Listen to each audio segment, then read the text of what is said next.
Welcome to the Moving Company Owners Podcast, where we dive deep into the world of moving companies and the people who make them run. From industry leaders to successful moving company owners, we explore their stories, strategies, and insights to help you grow your business and take it to the next level. Whether you're just starting out or a seasoned veteran, this is the podcast for you. So sit back, relax, and get ready to move your business forward with your host, Jason Bergenske.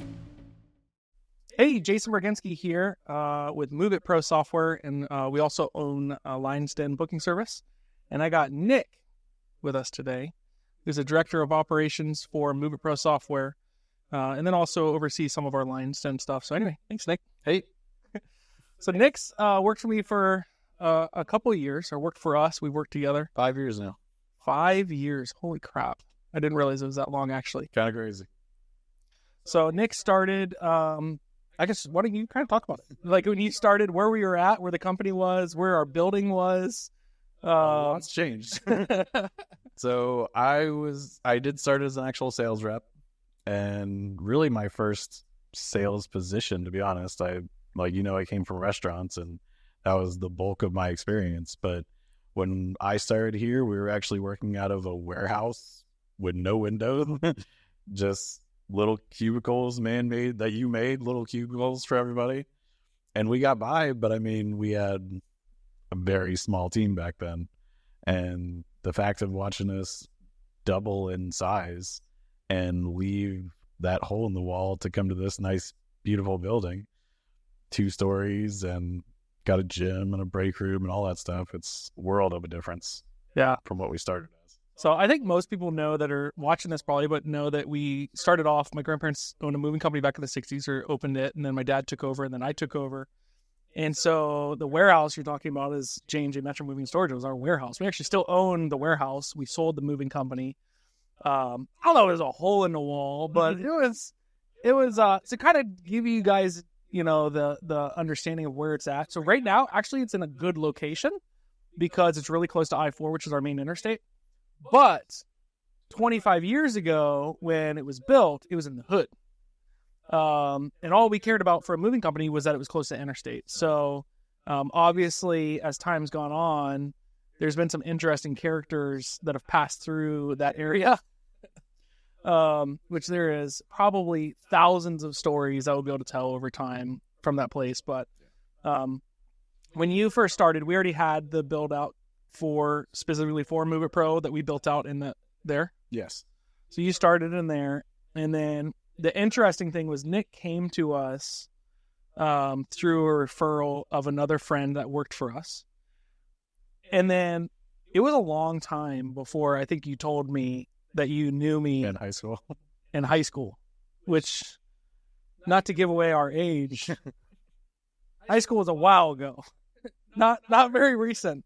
I think I graduated, would be 20. We're talking 20 years. 20 years now. So 20 years. So, yeah. So how did you know me at high school? We had the same TV production teacher. So you were in a different class than mine. You were actually a grade ahead of me.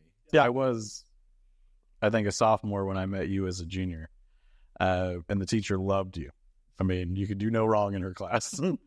She didn't hate me, but she didn't like me either.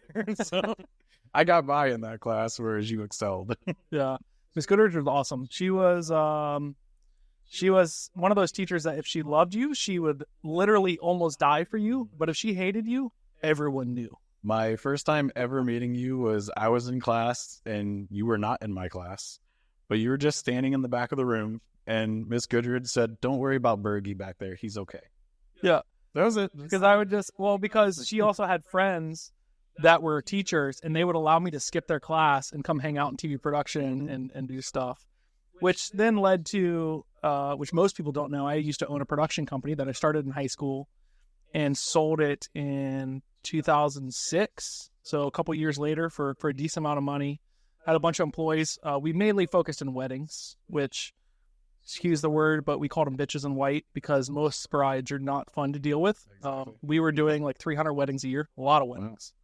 And then got into commercial work and stuff like that. But the majority of our business was weddings. So then So that's really funny. So when did it hit you that like when you came to work that you're like, oh, well, it's still just a small world because I did technically know you in high school, but we weren't really friends or anything back then. Like, I love you now, but I don't remember you. But then our friends knew each other. So when you got with Kayla, I mean, your wife was the best friend to my best friend's little sister. Yeah. That's really small world. Yeah. like really, really small world. And then you grew up in Castleberry, which is like right near where our school was. So, so then that kind of went through that, like, so you had TV production and stuff and then graduated, and then like, tell me a little bit about what you've done. Because obviously you've done a lot. You mainly came from the restaurant industry. Yep. I was a manager at CC's Pizza for 16 years. Yeah. I was at CC's for 18. This is a loyal guy. So that's what that means. Definitely been there a long time. And honestly didn't want to leave restaurants. You're kind of lucky you stole me to this place. But I'm glad that I made I think you make a little bit more money. Oh, absolutely. But I wasn't, it takes a different person to be a sales rep. Yeah. And I didn't think that I was ready to be a sales rep. Yeah. And I am glad that my friends actually pushed me into doing the job. And because I do love the job now, and I'm glad I made the change. Absolutely glad. But I almost didn't take this opportunity. That's funny. And I didn't know that. So you started as a sales rep, and then, which your personality is really good for sales because you, if you guys watching, you maybe see it, maybe you don't. He has a I don't care attitude, which is good for sales rep. Meaning, like, if you buy from them, great. If you don't buy from them, okay. Like, but I'm going to show you why you should buy from me. Yeah. And so you did sales here for how long? 3 years. 3 years. 3.5. Yeah. 3 of the 5 years. And then, so we've been in this building. I think we bought it 2 years ago. 2.5, maybe something like that. I think we moved. Our launch date here was in June. Yeah. And it was after COVID. We were in the building renovating for maybe 2 months before, which you were a big part of it. You helped a lot. But our building we have now, like, we renovated everything for the most part. All of our IT was redone, all new floors, all new paint. We put in another studio that's similar to this one, but it's a green screen studio. This one's new. We just did. We put a gym in. We put break rooms in. We put in cubicles that we didn't make. We bought them and installed. So coming from that, running out of a warehouse, bootstrapped, like, pretty much we had no money that we were, I say no money. Like, we had the moving company that was making decent money, but I had funded MoveitPro to actually build the software, which was tons of money. And, you know, it was something that a lot of people in my life were telling me wouldn't work. And so it's interesting because it worked. But, you know, I didn't know at the same time either. So, like, when we were hiring people and stuff, we were trying to find the right people and put the right people in the right seats. And we started off really humble and really small. Like, we hired one, and then we hired another, and then another, and then 5 more, and then 5 more. And then, like, it's kind of how it's gone that, so it's really interesting. Attention, moving company owners. Are you tired of managing your business with spreadsheets and pen and paper methods? Do you want to streamline your operations, increase your bookings, and look more professional to your customers? Then it's time to switch to MoveitPro software. Our cloud-based platform provides everything you need to manage your moving company in one place, from booking and dispatching to payment processing and customer communication. Plus, with features like GPS tracking, real-time notifications, and detailed reporting, you'll be able to optimize your operations and take your business to the next level. So what are you waiting for? Visit www.moveitpro.com to schedule a free demo today and see how we can help you move your business forward. But I feel like you really paved the way too, because even when I first started just 5 years ago, there was 3, maybe 4 moving companies softwares. Yeah. And now it's just... And most of them were really old, inundated. Right. Like and that's software. why you were coming out, because it was really nothing like those. It was taking those and making a modern touch, much better. Yeah.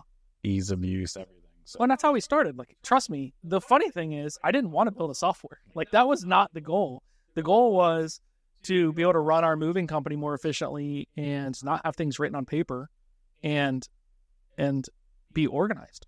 But there there was nothing out there that Yeah. was good. There was nothing that truly worked for what you needed it to be. Yeah.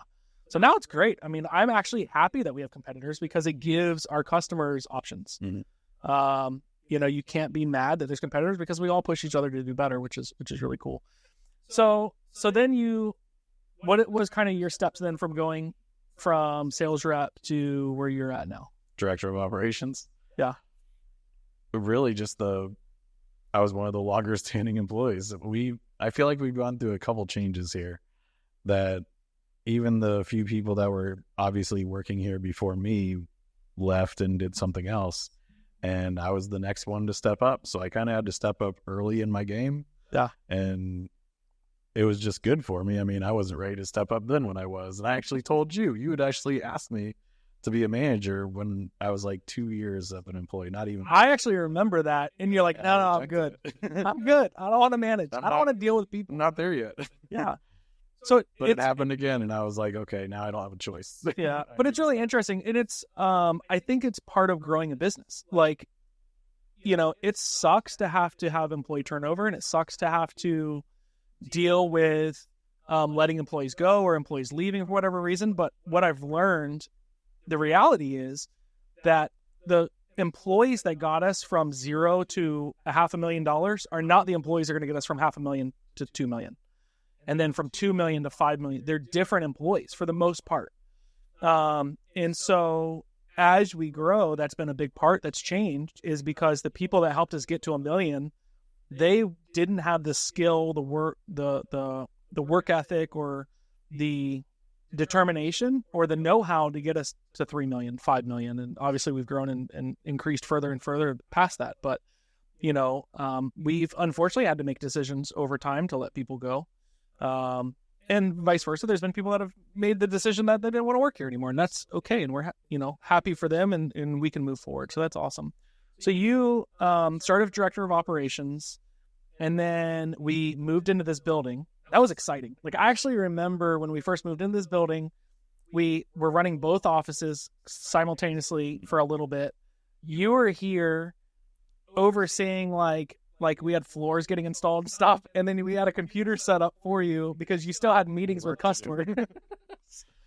And then you even brought in some of your our group friends to come in and help, because we had to launch, we had to get ready. So that's exciting. So tell me more as far as what you do now. Well, it's definitely, I'm no longer so much in sales. It's definitely more of, once a sales actually hires a new company on, I do create the software for them, actually get it open originally. And I'm kind of the first contact. So I actually show them how to log into their system, how to set up their pricing and back-end settings, anything of necessity to make their system actually run functionally. Yeah. And then I pass them off to an actual trainer who sticks with them every step of the way until they're comfortable with actually using the software, which typically is anywhere from 3 to 5 trainings. Yeah. But I just have the very first hour session with them. Well, and part of it, we could do it a different way, in the sense of just give people access and let them do it themselves. But we've taken a completely different approach from other software companies, that when we sell them, we want to hold their hand and do everything for them. Yep. And don't get me wrong, they can change all their settings and do everything themselves, but our goal is to help them get set up properly. So I don't want any frustration. I don't want them to have to teach themselves. If you want to teach yourself, great. We do have ways of doing that. We have articles and videos you could watch. You could teach anything yourself, but I don't want to force that on them. I'd much rather hold their hand until they're ready to walk on their own. Well, I think that comes from you, because you're not traditionally the most tech savvy person.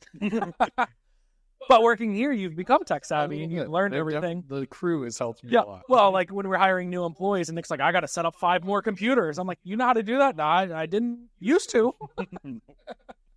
So that's neat. So so you kind of go through that process, and then other stuff. What other jobs do you do? I know you do some of the not fun. Well, the not fun stuff obviously happens every now and again. I prefer not to make our employees deal with irate customers. Yeah. If it gets to that situation, that's what I get paid the money for. I'll handle those calls. And for the most part, I can actually talk them down off the ledge pretty quick. It's like, look, this is a very minute problem. This is how we fix it. And we can move on real quick. but I'd much rather handle those myself, even though I don't like taking those calls either. Yeah. I'd rather handle it than make my employees do it. So Yeah. And other unfortunate things you have to do sometimes. So just to kind of tell you, if an appointment gets put on your calendar and it's with you and Nick, you're probably being let go that day. if it's good news, it usually doesn't come from me. If it's bad news, it probably comes from me. Oh, you give good news sometimes. So the funny thing is, like, it shows. So, like, Nick knew me 20 years ago, and like maybe we had words back then, but I don't we weren't. I don't know that we knew each other in high school. Yeah, and then never talked again for 15 years, I guess, because it's been 20 years since I graduated. Well, 10 years, because by then Kayla was around all the time. So I've known Kayla probably a little more than you. Yeah, you've known my wife longer. Yeah. But the fact that you and Kayla got together, I've known you ever since then. So then I got married in 2021. So you were actually the best man in my wedding. Mm-hmm. And those of you that don't know Nick has always wanted to go to Vegas. When he was a kid, his parents drove through Vegas. 10 years old, I've been wanting to go. 10 years old, and he went through Vegas, and he's like, one day when I'm an adult, I'm coming back. 36 years old. So when I tell him, first of all, he's my best man, he's like, absolutely. Second of all, we're going to Vegas, and he's like, say no more. I'll make it work. And he had, it's really funny, you had a 5-gallon jug. I'd been saving my change for Vegas for 20 years or something. Yeah, for Vegas. So Nick shows up with all this cash. Did you come back with that cash? I did not. That's what Vegas is for, right? We had a really good time. There was 4 or 5 of us that went to Vegas, I think, and it was great. Yeah. So definitely a trip. Yep. So what's next for MoveitPro? Well, our goal obviously is always to increase and improve. I think we have definitely increased our crew and our building. Now it's just a matter of sales. Continuing customers. I want to get more companies. Yep. And get bigger. Yeah. That's kind of what we continually are working on. You know, our focus on it. We just did, it's a different subject, but similar. Like, we started doing the Grow Your Moving Company workshops in office, which is awesome. Yep. Where, like, we didn't realize there was a need for it until we started doing that. And everyone wants to be a part of it. Yeah. And then, like, having, like, in my head, I didn't think that people would be willing to not only pay to come and hear us speak and learn about stuff in the moving industry, because I don't know everything. I've definitely grown up in the moving industry. Like, there's literally pictures of me at 6 months old in front of our building doing stuff, right? And I grew up in the moving industry and have been on trucks and done all this, but I don't know everything. But the fact that because of that history, and then also we've built MoveitPro to be a multi-million-dollar moving company or moving software company. We've made the Inc. 5000 list twice now. I guess people want to hear and, like, want to be part of that. And so us listing tickets for sale, and then all of a sudden they sell out. And then going to the fact that not only did people buy tickets, they're not local. Like, they're flying here. All over the place. They're paying for hotels. Like, they're doing all this stuff. Like, I didn't realize there was a need for this. So we figured we'd do one Grow Your Moving Company workshop last year. And we sold all the tickets, and we had a great turnout. I think it was a really good event. Right here in our office, super intimate. I think there's 15 moving company owners that come. We do it in our own conference room here in our facility. You get to meet our team, our people, see our place, use our gym if you want. Like, I mean, all these different things so you actually see we're real people, right? I'm happy with the networking side of that too. Yeah. Because we'll actually get on a good discussion, and this owner will say something that 3 other owners can chime in on, and it just makes for a wonderful discussion. Yeah. The networking is probably half of the benefit of it. Yep. Like, because again, we don't know everything, and being able to talk to other moving company owners is huge. So then we did a second one, and then a third one. And then we said, well, why don't we try and do like a retreat? So then we start looking, and then we realize, like, for us to rent a place big enough is going to be like, we're going to spend $40,000, $50,000 to do something. Which we did. And we went all in, and we did not sell one ticket. until we launched it, and then we sold out. Yeah. But the amazing thing is that we Are you a moving company struggling to keep up with customer calls? Let Lion's Den Booking Service handle your overflow, after-hours calls, or even the entirety of your sales. As a call center booking service, we're dedicated to helping your business thrive. With years of experience and a commitment to customer satisfaction, we'll make sure your clients receive the best possible service. Trust us to take your business to the next level. Contact Lion's Den Booking Service today. www.lionsdensales.com. I think it's neat that we continually do that. We go all in on something and we hope it works. Sometimes it doesn't. There are things that don't work that we've done. Most of the time it has, though. And we've been worried before all the way up till the end. Yeah. And then it just worked. Yeah. And it's like, but like something like that for us to commit, $50,000 to that, like, let me give you guys like the example of what went through our minds before we started selling tickets. All right, we're going to spend $50,000. We're going to get this huge house. It's 30,000 square feet. 30,000 square feet. That's huge. Like huge. Like it's like a hotel. And indoor bowling alley. What else? Oh, geez. Movie theater that holds 40 people. Indoor sauna, steam room, hot tub. Like multiple bars, pool tables, arcade rooms, indoor basketball court. Like huge, right? So the thought process is, shit, what if we only sell like 4 tickets? First of all, we're going to lose 50 We got 14 rooms with 4 people. Like, that can't happen. And so, but we said, no, we're not going to have that problem. We're going to sell this thing. And so we did it. And so we, not only did we sell the rooms, which was our original plan, we ended up selling day passes. So instead of us we thought we were going to have, 15 to 20 people there. There's 14 suites in this mansion, which the suites are, they're full. They're like hotel rooms. Yeah. They're big hotel rooms. You got 2 doubles or a king. You got a full badass bathroom with, everything. Yeah, with hot tub, jacuzzi, and all that stuff. And then has, like you said, full kitchenette. So we sold all those. And then we were like, we could fit more people in the theater. The day passes. Yeah. So we're going to sell who's going to buy day passes? Y'all bought day passes. Quite a few. So we end up packing everyone in there. But the neat thing from that is, I don't know what it was, but probably 80% of the people that came flew. Yeah. Or drove. We had I don't remember their names, but they drove from New Jersey. Yeah. New Jersey. Like, holy crap. There's people that flew from Atlanta and others that drove from New Jersey. Yeah. So they came to this thing, and again, we did day passes, and we included all the food on it. We included all the drinks and alcohol. Alcohol was only at nights, so the whole point wasn't just to get buzzed the whole time, right? But you can't put that alcohol. It was a work event, 100%. But it allowed these people. It was like something I've never seen. Yeah. The camaraderie that was created at that event. I think we ended up with almost 40 people at this last one. Yep. Our goal was 15. First one we've ever done. But so the camaraderie of people, like Angus from Mississippi, super awesome guy. We're going to get him on this podcast. I'm going to get him down here. But super awesome kid. I don't know, 22, 23 years old. I wish I could take his willpower and put it in other people, because it's absolutely, he can do anything. Like, his personality is, but he's an old country boy. Does whatever it takes, but getting him, and he's built, I don't know, probably $1 million a year, roundabout, I don't know exactly, but something around that, based on 100% hard work. I mean, that's what he's doing, right? A kid that started by himself, renting trucks.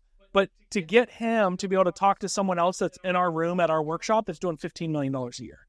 Like, there were so many times where he was like, why have I not thought of this? Like, as soon as I get home. Well, things that he fought too, like the whole you telling him to wear a blazer. Yeah. I'm not going to do that. I don't need to do that. Yeah. But now he's loving it. So he's so funny. So he's from Mississippi, right? So I'll just tell this short story. He's from Mississippi. And so we're sitting there. We had been, so to kind of give you an idea. So it's 4 days. 2 of the days from 8 a.m. till 3 p.m. we're in the big movie theater, which is like classroom style. So we have speakers. I was one of the speakers. We had Jeannie is one of our managers for sales reps. We had Greg from USA Home Listing. So we have my father, Gary Bergenske, is one of the speakers who, obviously we own a moving company together. But so we do that, and then afterwards it's hang out. Like it's sit there and talk, play pool together, go bowling together, play basketball together, go swimming, go hot tub, all this stuff. So we're actually sitting in, there's like 5 kitchens in this house. So there's one big one on the main floor. So we're all sitting there, and we're sitting around there. It's like a kitchen table that seats 10 people. So we're sitting there. I forget who was all there, but it's myself, Greg from USA Home Listings, Angus. There's a few others. So anyway, Angus is talking about that he doesn't want to have to dress up for customers. That he knows how amazing of a mover he is and how amazing his company is, and that people shouldn't judge him. They can't see how good of a Here's the thing. I agree a little bit, because don't get me wrong, like this kid is a hustler and he is good, 100%. Like the first time I met him, I said, "What happens when you have claims?" He goes, "I just pay them." I said, "What about 60 cents per pound?" He goes, "I don't care about that. I pay them." A good kid. Yeah.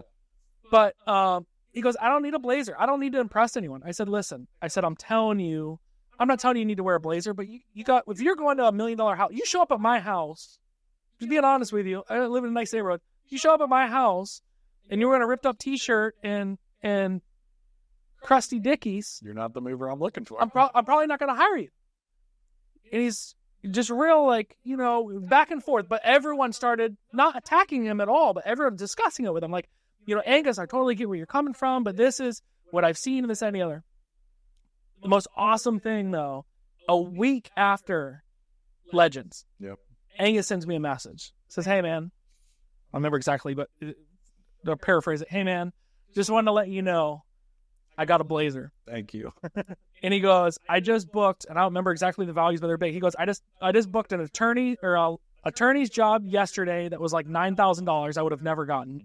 And I just booked another one today for a doctor or something. Like 17,000. Yeah. So it's like, he's like, I get it, but it's silly things like that, but you just don't, some people don't know. And if you don't know, you don't know. I felt the same way. I mean, when we were working at the old office, we all wore jeans and because we worked in a warehouse. Yep. There was no uniform per se or anything like that. And in our line of work, I mean, we're on the camera, but like, we're not really meeting people and stuff like that. I didn't think we would have to wear suits. Yeah. And I was against it when you started pushing us to wear suits. I was like, don't make me buy a wardrobe. But I am all for it now. It does kind of put you in a higher level scale, essentially. Yeah. You don't get judged on what you're wearing because they look at you, this guy's in a suit, he knows what he's talking about. And it's just that easy. It's a different thought process. But you feel better too. And here's the thing. It's more a professional look. Like now we're in a multi-million-dollar building. Like we used to be in a warehouse, which was a big warehouse, but it's a warehouse, right? Like, but now we're in like, the hospital's right next to us. Like we're in a super nice business area. We want people to come in and actually see our We love customers to come and see us. And so I think it's just the presence we want people to see us as. Like, we want to show that we're professional and that we do what we say we're going to do. So I think that's a big part of it. So Legends was awesome though.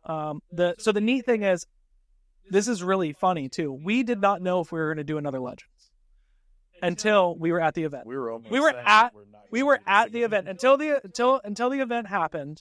I said, I don't know if we're going to do it again. This was so much work and I just don't know if I can do it. I don't know. And everyone told us no, this is happening. Yeah. And so at the event, literally, people were saying, "Where's it at next year? We want to pay. We want to go ahead and get our tickets."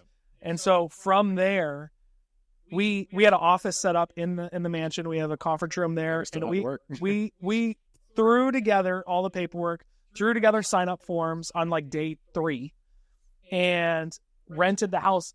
Went ahead and paid for it. Rented the house for the next year. So anyway, what was some of your best parts of Legends while we were there?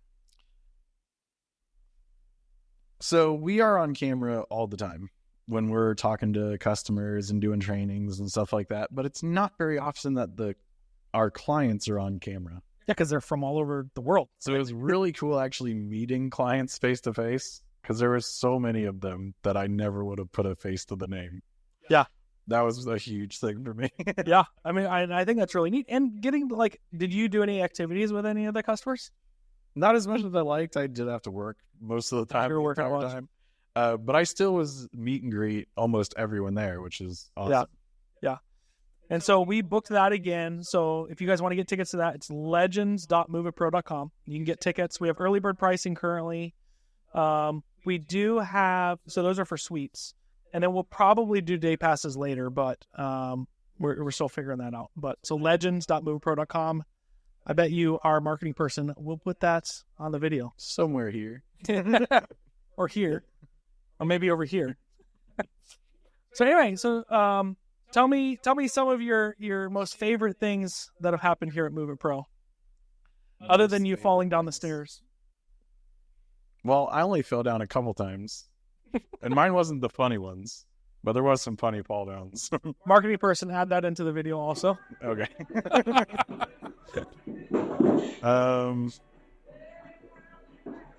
We talked about a lot of it. I mean, I kind of think it's cool that me and you kind of built this building the way we wanted it to. Yeah. Running all the wires through the ceilings and adding the security and stuff. The building was nice when you had actually bought it, but we took it just a shell and made it what we actually. Dude, it had wallpaper on all the walls. Oh, that's not nice. I mean, we came from a warehouse, dude. It was very nice, but the putting in the floors and running all the actual security badges and stuff, like that's something that nobody else would have thought to do. Yeah. Nobody would have put the time or money into doing something like that. Yeah. Well, it was neat because part of the problem we had with the old building, because obviously it was an old warehouse. So we had like the glass front door, typical, you guys know, warehouse. So our shifts here are 8 a.m. till 8 a.m. till 10 p.m. Monday through Friday. And then Saturdays are 8 to 5. And so there will be times that there's not an employee in the building that maybe is a manager. That actually has a key or anything. That has a key to the building that they can get in whenever they want, right? So, yeah, when we built this building out, we did, everything's key fobbed so that employees can get in when they're allowed to get in. They can come in and use the gym even on the weekends if they want, if they're not working. So it made it super secure for us to be okay without just giving everyone a key and you have no idea who's coming in and going out. Right. But then also just the aspect of being able to separate the building. Because like the people upstairs, unless they have permission, they're not able to get into the downstairs where our support and studios are and conference room and all that stuff. Mm-hmm. And being able to separate and, you know, it's just part of growing. Like as you grow and you get more employees, then it becomes a problem. So. But it's neat. The warehouse is, you know, we still have it. Maybe we'll move back there one day. If we take on storage, sure. I'm kidding. We bring in the office. We're never going there. We're never going back. But no, that's awesome. So cool. What if anyone wants to get a hold of you, how do they get a hold of you? My extension is 9800 if you call the office. So that's 866-435-8865. 9400 9800 and then your email's nick.taylor@moveitpro.com. Yep. Cool. All right, guys. Well, I certainly appreciate you, Nick. I love you, man. And thank you guys for watching. We'll see you next time. Absolutely. See you later.